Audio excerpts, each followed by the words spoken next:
Tšau kõigile, kes mu blogi jälgivad, nagu te juba nägite, siis ma lõikasin oma juuksed maha. Tegin seda eile õhtul. Tegelikult seda tegi Bruno. Ja põhjus, miks ma seda tegin, ei ole tegelikult see, et mu enda juuksed hakkasid maha langema. Tegelikult see nii ei ole. Paljud teist kindlasti teavad, et ma kandsin juuksepikendusi ja perioodil, kui ma olin haiglas, see oli siis peale operatsiooni. Ma olin kusagil nädal aega pidevalt peaga padjas ja need kinnituskohad põhimõtteliselt sulasid mu enda juustega kokku.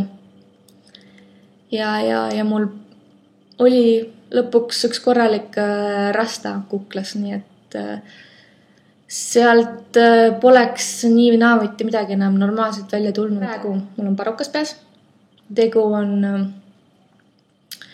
päris juustega ja te olete nagunii seda parukat juba ühe pildi peal näinud ka. Lihtsalt praegu ma tegin ta selliseks, ütleme igapäevasemaks pats, nagu ma olen harjunud kandma igapäevaselt, lihtsalt, et juuksetoon on tumedam, kusjuures see ei häiri mind.